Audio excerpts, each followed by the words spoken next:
Om Jnana-Timirandhasya Jnananjana-Shalakaya Chakshuranmilitam Yena Tasmai Shri Gurave Namah. Yesterday I was mostly discussing about taking the association of devotees and giving up bad association. So, another area in which devotees have to be very careful in their association is association with members of the opposite sex.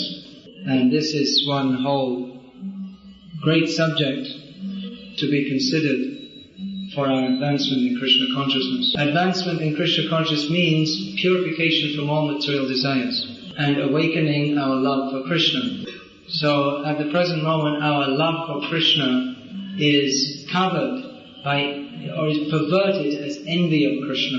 And that envy of Krishna manifests as the desire to enjoy this material world, the strongest manifestation of which is the desire for mundane sex enjoyment. Now, our Krishna consciousness is a positive process. It is not simply a matter of negative denial.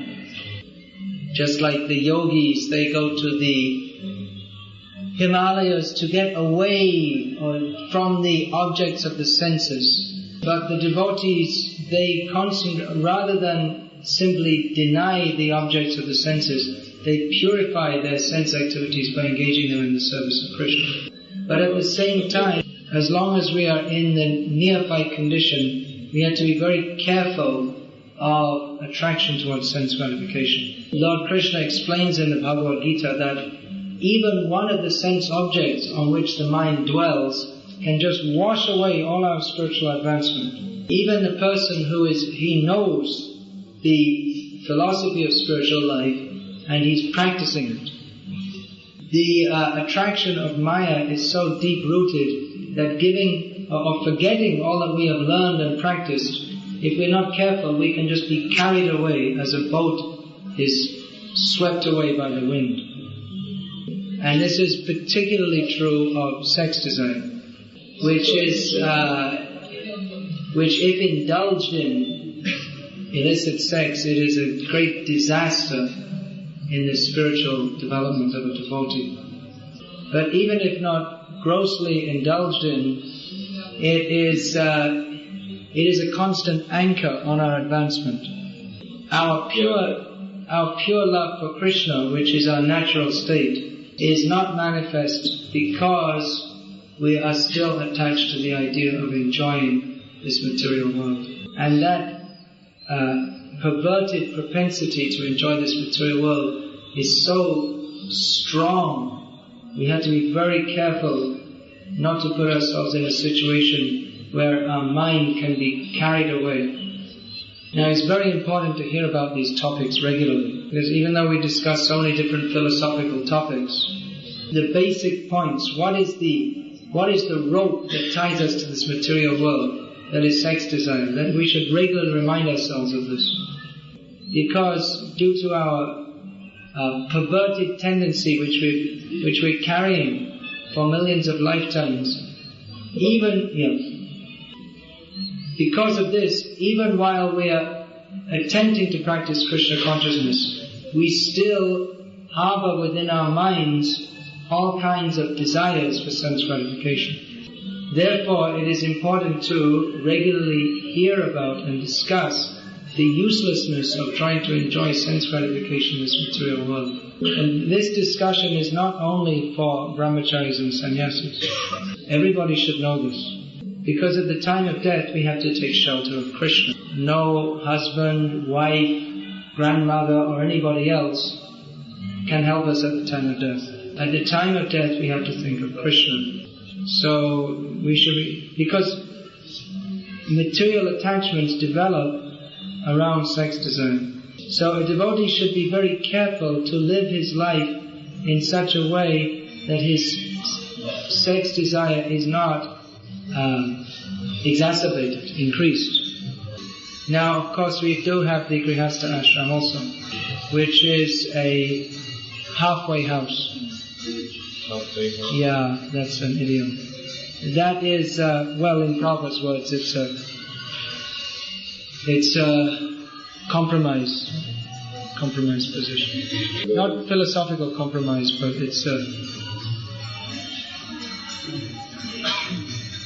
it's an allowance, a license for sense gratification. But in many cases, it is required and it is necessary, because it is very difficult to quickly give up the idea of sense gratification.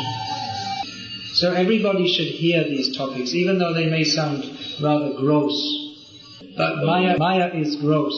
Even though we may be discussing very high topics of spiritual philosophy and rasa, still we are attracted to the bodies of members of the opposite sex, and still we are attracted to the illusory idea of enjoying the company of the opposite sex in a mundane way. But actually, the fact is that there is nothing to enjoy there.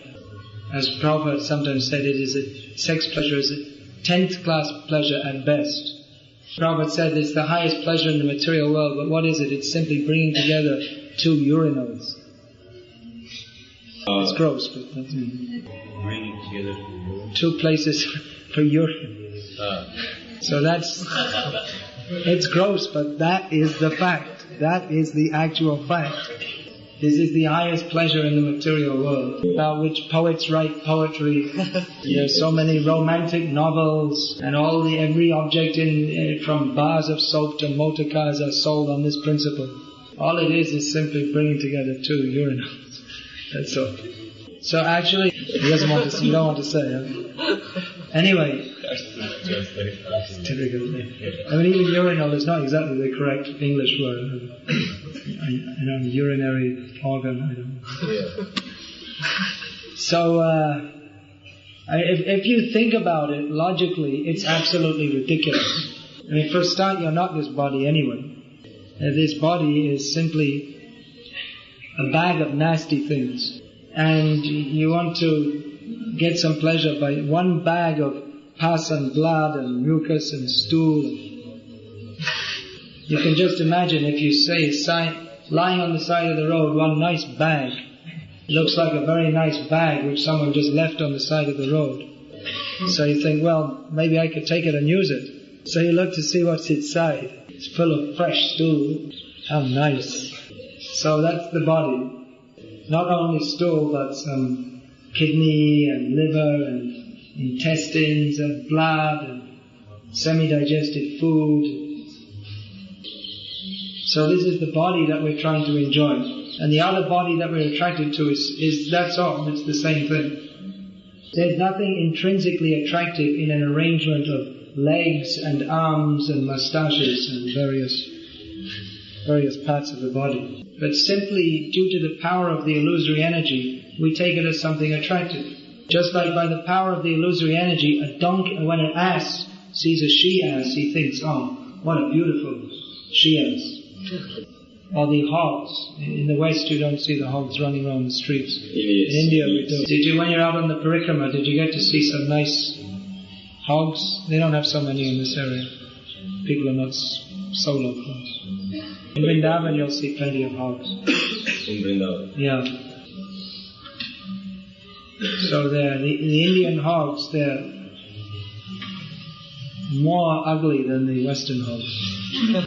And they always have plenty of cosmetics and makeup on. Cosmetics and, lipstick and all this thing.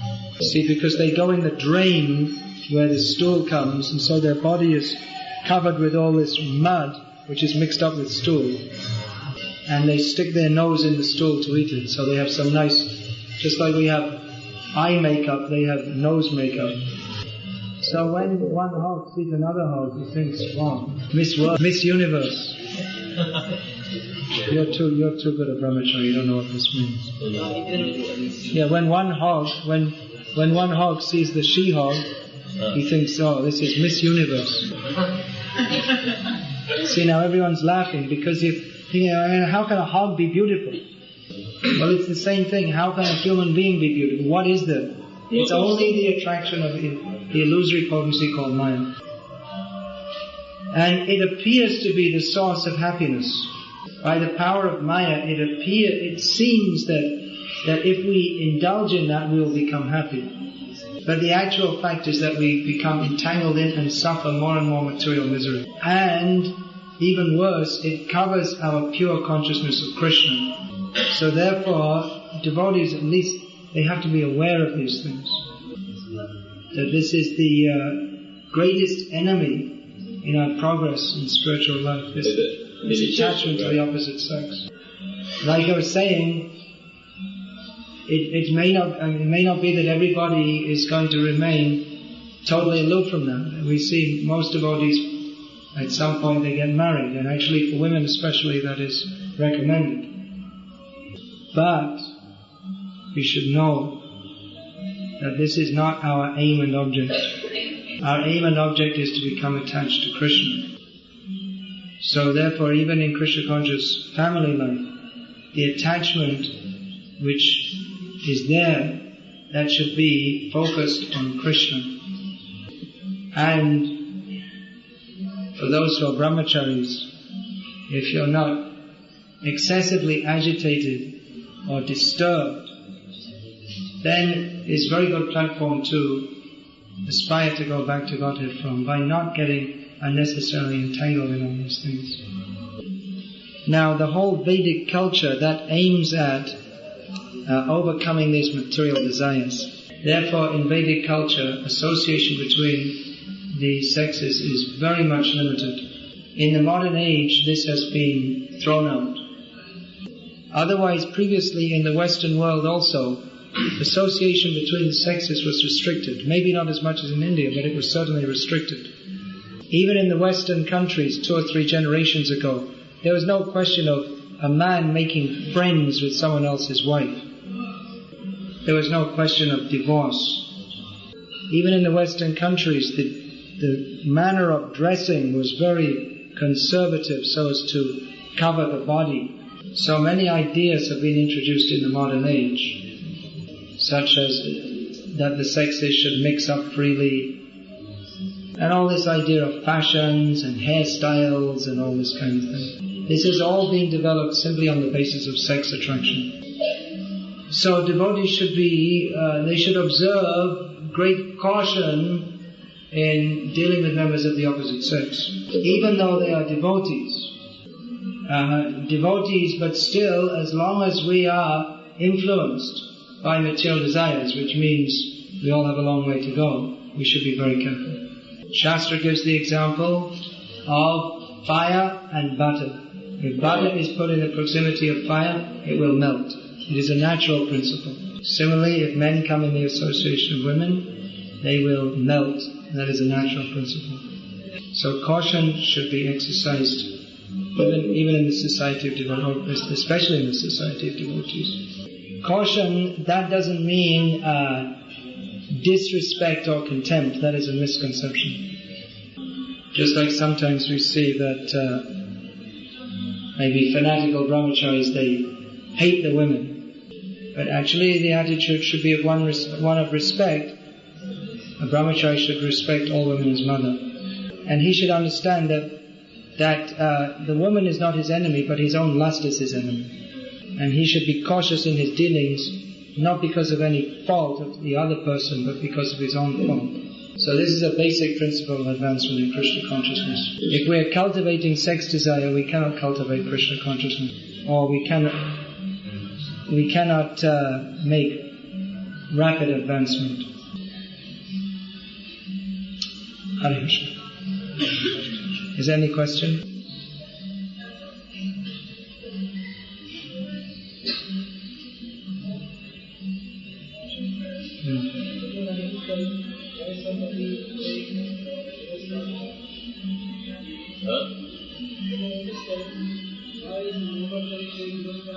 He doesn't understand why some brahmacharis take to grihastha ashram. Well, you're lucky you don't understand.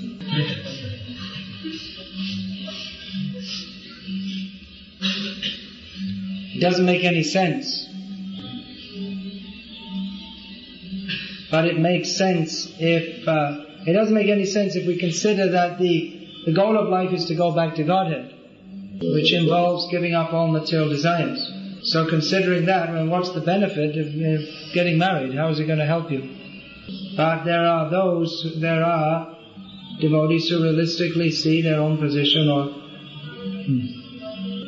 and understand that they want to be Krishna conscious, but at the same time they're not on the level where they can completely renounce all their material desires. So at this stage of their life, it is better that they go through with that in a regulated way, so that,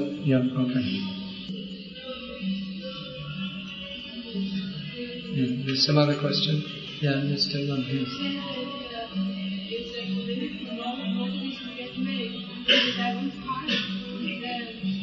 What did you say, sorry? Recommended. Yeah. And I want to ask you, give you some advice for those who want to stay brahmachari, is possible for them also? Yeah, generally Prabhupada always recommended that women get married, and the Vedic culture is such, like that. Brahmachari, yeah. Brahmachari. I guess so. Due to the psychological makeup that comes with the woman's body, women generally, they are emotionally weaker and they require protection of a man. That is the general case. Prabhupada did give some, although he almost always spoke like this, Prabhupada also did give some provision for women to remain single in Krishna consciousness. Is that helping them to make advancement in Krishna consciousness? Prabhupada said if in exceptional cases, if they're very strong, they can do it. Once some devotees, some lady devotees, they were setting up an ashram like that. So Prabhupada recommended to keep it very simple, live very simply, worship the deities. Just like you'll find so many widows in Vrindavan. They live extremely simply, very poor life actually. So there may be some case also. Although generally, it's not recommended. You want to remain single? How old are you? 25. Were you married before you came to Krishna consciousness?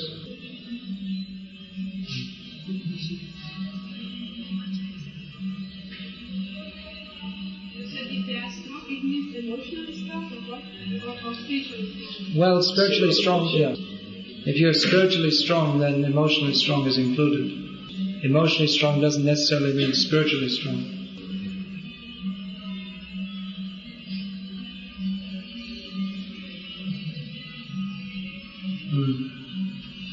Your previous impressions, a lot of things come to our mind. But what do you mean by desire?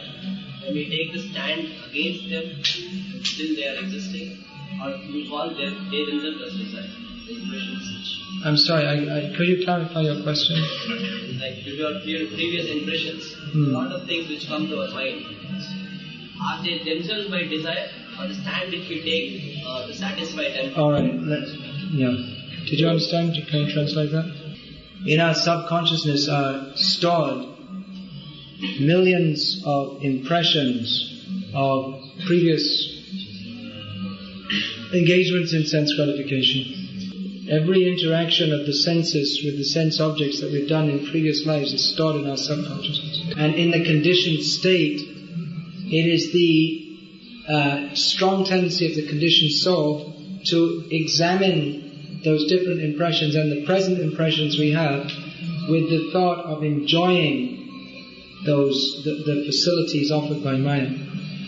So the objects of the senses, either immediately seen or it's stored as impressions within our minds, they are not in themselves the cause of desire, but rather our perverted mentality of trying to enjoy it, that is the cause of desire. Just like the example I was given the other day, Prabhupada said that if you like to mix with beautiful women, that's alright, bring them to Krishna consciousness. That's what I was saying. Brahmachari should understand that women, they are not the cause of their downfall. They themselves are the cause of their downfall. Fall down. Downfall, fall down. It means the same thing. Either you fall down feet first or head first. That's why Prabhupada was saying that so many young women are coming to our movement, but we shouldn't see them as something for our enjoyment. We should see them as gopis come to serve Krishna. For one who has no consciousness of enjoying this material world, that means he has no material desire, then he can move freely anywhere in the world without being afflicted by any material desires. Just like Shukadeva Goswami was going naked, and there were young girls bathing also naked, but neither of them were disturbed. Or Narad Muni kept which would disturb the minds of conditioned souls, because their desire is different. Their desire is only to serve Krishna. So they don't see beautiful woman, old woman, ugly woman, or old man, cow, horse. They see every living being as a spirit soul to be engaged in the service of Krishna. So we should cultivate that vision, but at the same time we should be aware of our own impurities and not artificially think that we're liberated when we're not. That Maya is very tricky. We may make some little advancement and then we think, now I am safe, but we're not safe. But we act on a platform, we allow ourselves to, we indulge in acting on a platform that we're not fit for, and we fall down. So it's better to be careful. In the modern world, the atmosphere is filled with sense gratificatory propaganda. And even in our Krishna conscious movement, the culture of the modern world, which is quite opposite to that of the Vedic culture, that also influences our Krishna conscious movement. So there will be, just like we'll find young men and women in our ashrams serving together, there was never previously, there was absolutely no question of this previously in India. Even in the home, young men and women wouldn't mix. And young men join an ashram to get out of the atmosphere of the home, to get in a fully spiritual atmosphere. That's why no one could understand. Prabhupada's godbrothers, they were very critical of him when he allowed young men and women to serve side by side in Krishna consciousness in the West. So we are living in a different cultural milieu. But that doesn't change the necessity for understanding what our enemy is in the form of material desire and taking necessary precautions. I once heard I was very stable in devotees, so I think all transcendental because the sense and objects of the sense are always available. What do you say about this? Yeah, well, it's becoming like that here in India too now.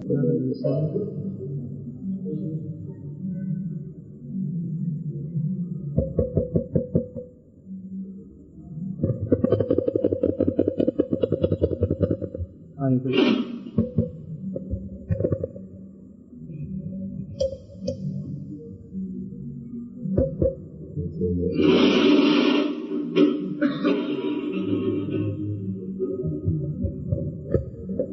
Hare Krishna. Hare Krishna. Yeah, so have a lot of kirtan, jump and dance, and hear regularly.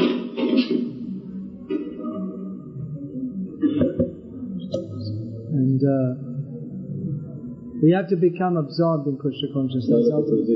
We have to be absorbed in our activities of service and study and preaching. Service and sadhana and preaching. At the same time, you have to be very, very careful. Many good careers and many devotees who have been going very nicely in Krishna consciousness, they've fallen down because of this. Inattention. Just like we're reading the story of Bharat Maharaj in the Bhagavatam now. So he was an advanced devotee, but because of a little inattention, he fell down. So be careful. I heard one information about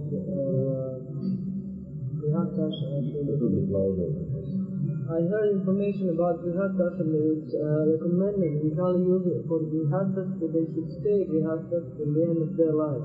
Is it correct or is some speculation? Because Well, where did you hear it?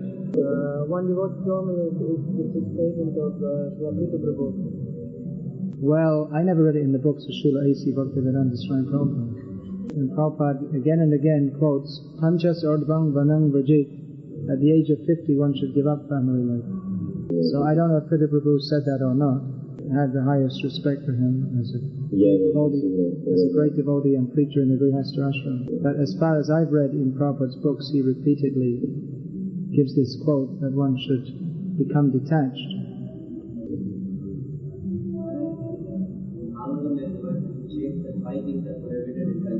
Sannyasa pala paitrikam, but have you seen Prabhupada's explanation of why Lord Chaitanya took sannyas? And why in our sampradaya there is sannyas? Because the sannyas ashram is misused in Kali Yuga, especially by Mayavadis. So the proper use of sannyas, which is to take shelter of Mukunda, that is always recommended. But there's so much nonsense going on in the name of sannyas. That is not at all, that is forbidden. See, sannyas, that generally means karma sannyas. According to the Vedic system, one gives up the karma kanda activities. As Lord Krishna states in the Bhagavad Gita about karma sannyas. Anashrita karma phalam karyam karma karoti asa sannyasi cha yogi cha nani ragnena chakriya. That one who simply gives up his relationship with fire, that means who gives up the householder life, and stops performing his karma kanda activities. Krishna says that's not the real sannyasi. The real sannyasi is one who engages everything in the service of Krishna. So formal sannyas without an attitude of service to Krishna, that is not recommended. But the essential sannyas to fully surrender to Krishna, that is very much wanted. Any other questions? Yes, you already asked a question.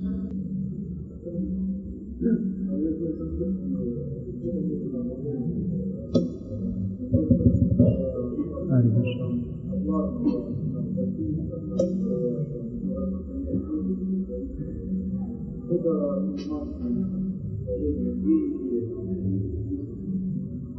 How long it is recommended to be on traveling Sankirtan? Because while traveling there are a lot of sense objects around, some ladies and things like that. You can go on traveling Sankirtan your whole life. It's great. Then you travel back to Godhead in one day. No, without coming back to the temple. Oh, I see. Well, this all requires some intelligence. Just like, how much time should you spend for sadhana and how much for preaching? It all requires some intelligence and common sense. Which country are you from? From Russia. Yeah, so I know sometimes in Russia the devotees, they go out for they have to travel very long distances. So it might not be very practical or economical to come back very often. But what you can do is take a break every week and spend one day for concentrated hearing and chanting. That's a suggestion.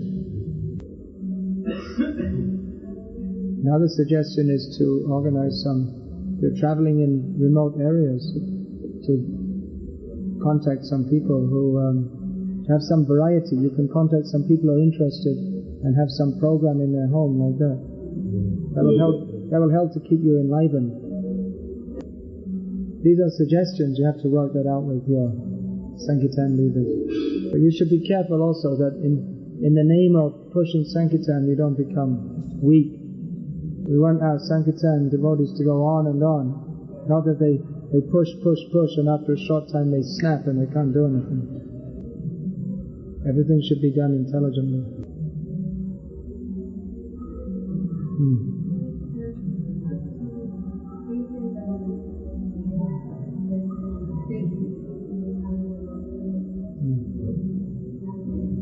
Speak louder, please. She's saying that she was quoting me as quoting Prabhupada that at 50 family love should be given out. Yeah. Then I can't make connection with the story that actually when we tell the story and like the person has after that story and chanting, they Krishna said, But she can't relate to it because Ajamil was still at home at the age of 80. Well, Ajamil wasn't an ideal Vedic householder. If you think I'll remain at home till I'm 80 and I'll call my last son Narayana, and then when the Yamadutas come I'll call out Narayana. Well, you never know, it might work, but it's better to follow the recommended direction. You call your son Narayana, and when he gets old enough, then take sannyas. Actually, women aren't supposed to take sannyas, and if the husband takes sannyas, the woman stays at home, chants Hare Krishna. Just like Kardama Muni and Devahuti. Devahuti was ideal wife, but still Kardama Muni left.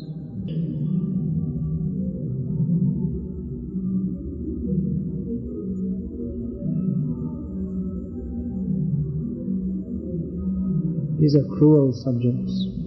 They cause much pain to the heart. Now all the time we're talking about devotee relationships and we want to be nice with each other. And actually in the home life we want to create a loving atmosphere so the children are brought up very nicely. But at the same time, that has to be given up.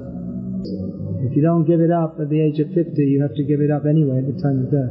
So the general principle is that people are married young. So by the time they're 50, their eldest son is old enough to take over the family affairs. And then they enter Vanaprastha life.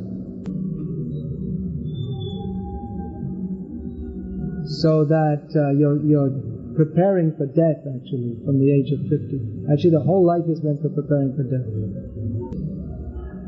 But particularly from the age of 50, someone who's in the Grihastha ashram, they're supposed to begin facing the reality which is coming up to them very soon, called death, and start to become detached.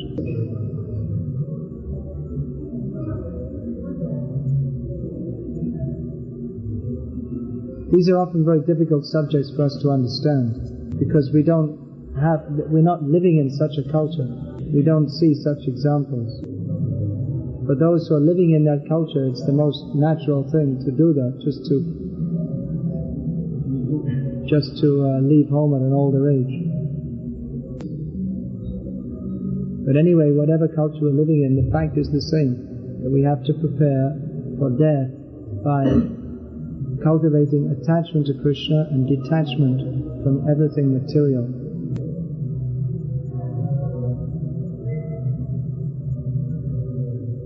Even Prabhupada described that he found it very painful when his Guru Maharaj is calling him, come with me, take sannyas.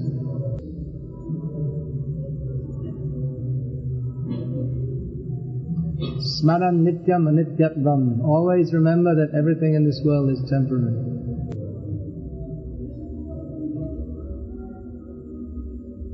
And on that note, we shall end